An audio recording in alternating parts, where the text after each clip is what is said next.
Hi, this is Colleen Pearl, the Cool Crone, and welcome back to my channel. Today's video will be the April Tarotscope for the sign of Libra.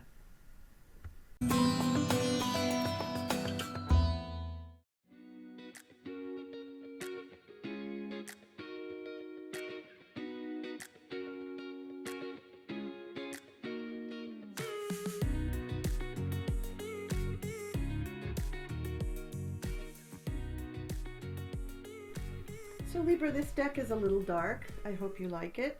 The Isis Oracle will bring the vibration up a little bit from the darkness, but I think all in all these cards go together quite nicely. So this is week 1, 2, 3, and 4 for the month of April, and let's see what we got. So far the other signs have had some pretty challenging, distinct, big stuff going on for the month of April, so I think it's going to be a watershed month for a lot of signs. And for you, I can see that we have 1, 2, 3, 4, 5, 6, 7. 7 of the 12 cards are major arcana, and that is kind of what we're averaging for every sign this month. So hold on to your hats. The first card up is the Devil. So you are in the presence of someone who is not really play fair. This is a person who might be manipulative. It might also be someone who is tempting you with things that you shouldn't get into, things that you may become addicted to, or it could be the addiction itself. It could be, Libra, that you're dancing too close to the edge, flying too close to the sun, and this is not really good for you in the first week of April. Or, you may be fully aware of this as well. It's not necessarily that it happens all of a sudden on, April 1st. This could be something that has been building up, but in the first week of April is when you're really, really going to acknowledge it. The second card is the Queen of Cups. So this is a water sign, female energy or yin energy. She is probably Cancer, Pisces, or Scorpio. She is the person who holds secrets, and she may want to reveal the secrets or she may not, but she knows her way around an emotional entanglement. So she may be a part of what is going on with the Devil. She may be manipulating you. Then again, she could be your friend, helping you to decipher whatever manipulation is coming from the Devil.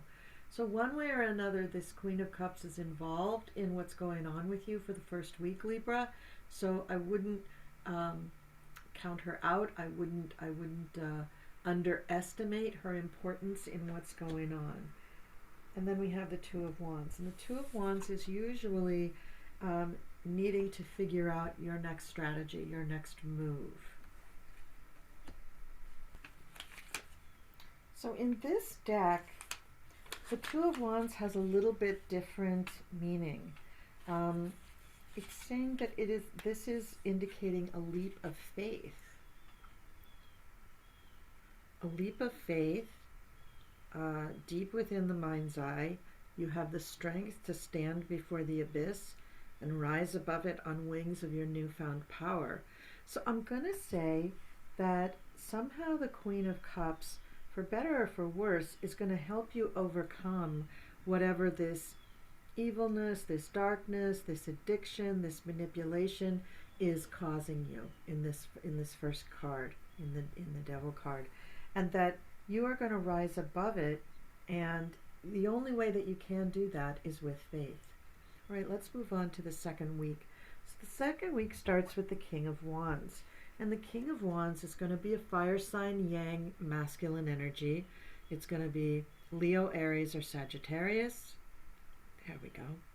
And as you can see, there's a dragon there. So this is a very powerful person. He may be borderline kind of cruel and exacting in his revenge or his demands.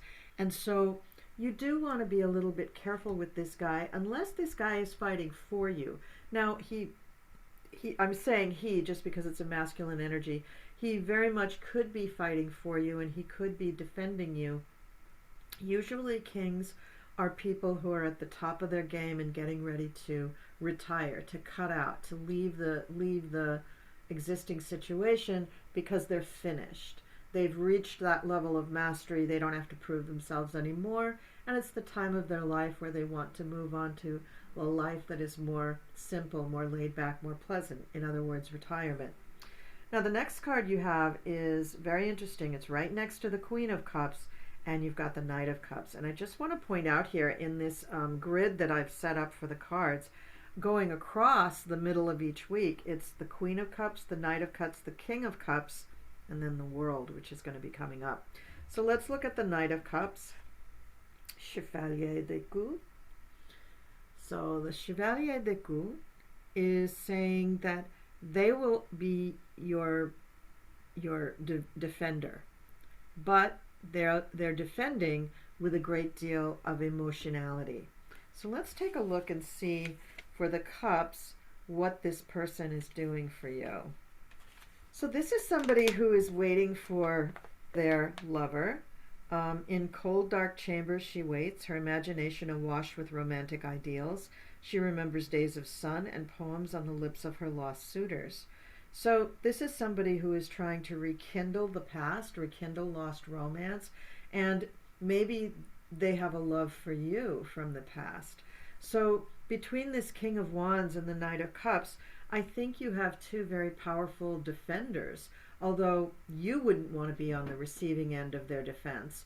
They love you, and their abilities to fight for you are going to be quite fierce. And then we have the Justice card. Now this is, and you have the Judgment card too. Judgment and Justice have come up for almost every sign in April, and if not both cards, at least one of these cards has come up. So there is something to be adjudicated at the end of the first week, Libra. And I hope that you're on the right side. I hope you've not succumbed to the devil, because then justice can be in your favor. If you are, on the left-hand path, on the dark side, then I'm afraid that justice is going to also come for you, but you won't like the result because it will be against you. So every sign this month, I'm just kind of floored, is being submitted to judgment and justice. So that's what I mean. There's just a lot going on this month that's very, very important for everybody. The beginning of the third week is the Chariot. Now, the Chariot looks more like a dragon to me, but it is the Chariot. And in this deck, it's saying, ancient and wise, a powerful and authoritative beast, a conqueror of spirits. Its strength of discipline, determination, and assertiveness are self-evident. Its fiery breath will vanquish all indecision. And Libras, I know you're kind of known for being not decisive, so along with your allies in the second week, in the third week, you're going to be very decisive with this Chariot card here. So something has happened in the first 2 weeks. Maybe it's between the Justice and the Devil card that's caused you to really make some hard decisions that you're really going to keep to. And when the Chariot appears, you're going to get on it, and you're going to be like, this is what I want, this is where I'm going, don't get in my way. Because then you have the King of Cups followed by Judgment. Now the King of Cups is going to be a man at the height of his powers, but emotional, a person who wants things to be fair and balanced, but most likely has to make hard decisions all of the time.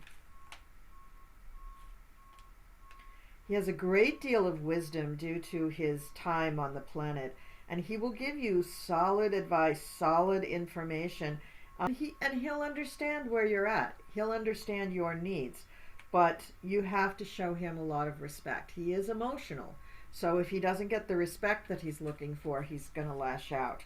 And then we have the Judgment card. So, Judgment is what it says. It's Judgment Day. So again, I hope that things for you are going on the up and up, because if they are, your judgment will be swift and merciful. If you aren't, then it's going to be long, drawn out, and cruel. So just keep that in mind, Libra. I don't think I really have to remind you of that, Libra. I don't know very many Libras who are really, they may be superficial, and I'm a Libra, so I can say this. We may be superficial, and we may tweak the truth to suit our needs from time to time. But in general, we are not out and out manipulating people to get our way. That just isn't the Libra way. So I think that you'll be fine here with the Judgment card right next to Justice. Very interesting, and that is not the same position, but all the other signs that got both these cards, they came pretty close to one another. And then we have the Moon, another major arcana. And the whole last week is major arcana, and that also has happened for one other sign so far.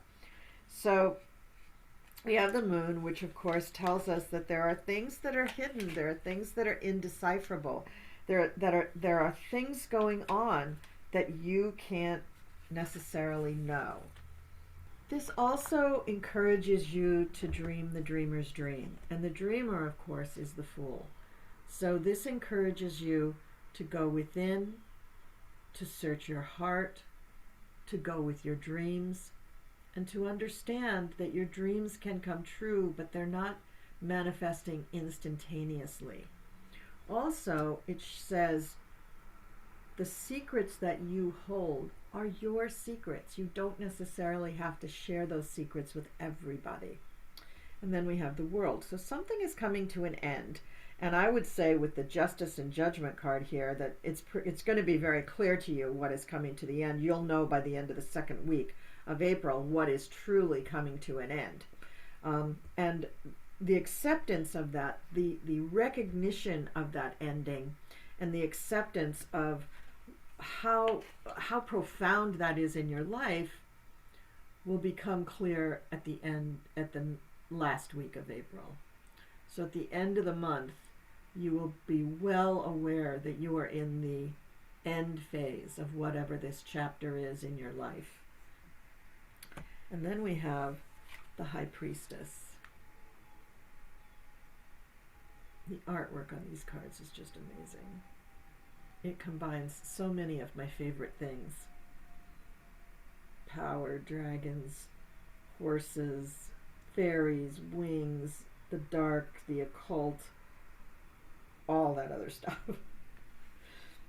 So the High Priestess is just saying that this is the blending of the conscious and the unconscious, of the dark and the light, of the knowledge and the secrets and the ignorance of that knowledge. So you have a great depth within you that you may not have discovered. And this card is calling to you to go and discover it. Do whatever it is that you need to do to plumb your own depths, to find your own secrets, and to bring those secrets up to the surface for your own use and for your own protection, and to use them to go on your path and to achieve whatever it is you want to achieve. These secrets will give you power, much more power than money or status can ever give you.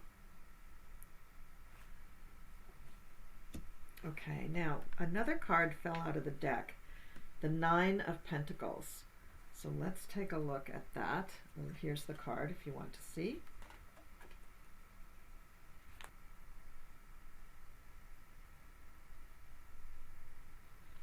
Okay, I'll just leave him like so.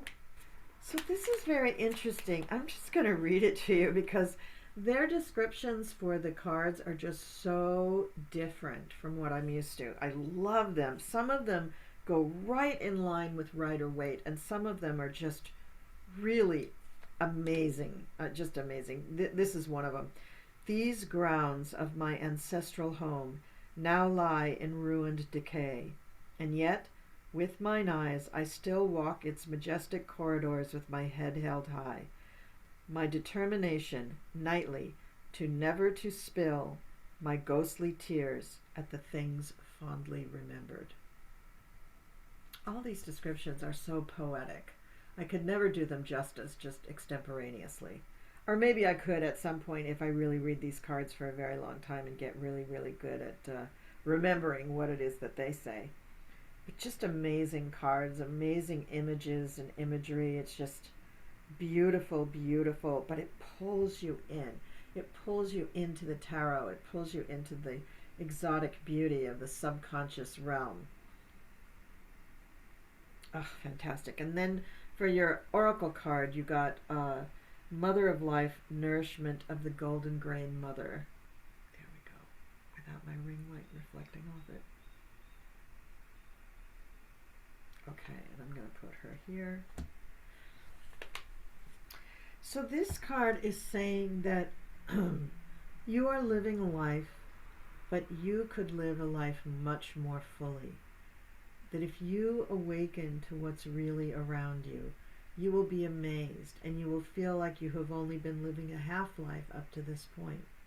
There are things around you, things within you that need to come out. Again, like this High Priestess card. Let me read a little bit of this to you. It's just amazing. There are parts of your life, beloved initiate, that are ready to receive more life. You will be able to recognize this in any discomfort that you are currently experiencing in your life. Discomfort and unfamiliarity is where life is attempting to break through to you, to reach through the walls that you may have once created to protect yourself, but that now you need to either climb over, demolish, or at least open up with some doors and windows. The tricky part is that most often we don't consciously realize that we are not living. It is not until we start to live more trustingly that it becomes obvious that we once were hiding ourselves from life. And there's more, but that is the essence of it. And so, Libra, I want you to dig deep. I want you to go deeply within yourself and count yourself lucky that you've been warned about the devil in the first week of April. Be sure to shun this. Be sure to get away from this. Protect yourself. Cloak yourself in invisibility. Don't let the devil come to you. And avoid, eschew any connection with kind of addiction kind of things or people who are manipulative. Just get away from all of that. And then I think your month of April will be much more pleasant. Nevertheless, it's going to be an astounding month. You are going to have some earth-shaking things happen to you, and it will be the ending of one way of life, one way or another. You will begin that ending at the second week, and you will recognize and understand and really be able to identify it by the fourth week, by the last week in April. And it's a part of your spiritual development that you are being tasked with partaking in. Like, there's no choice now. You can't just dabble in this. You can't just sort of do it. You have to take it up. You have to take the reins and live your life to the fullest, which means opening up to your spiritual gifts, opening up to your spiritual path, and committing to it, devoting yourself to it. So big message for you guys this month, Libra. All right, so leave me some comments down below. Let me know how this hit. Thank you for liking, sharing, and subscribing, and I will see you next time.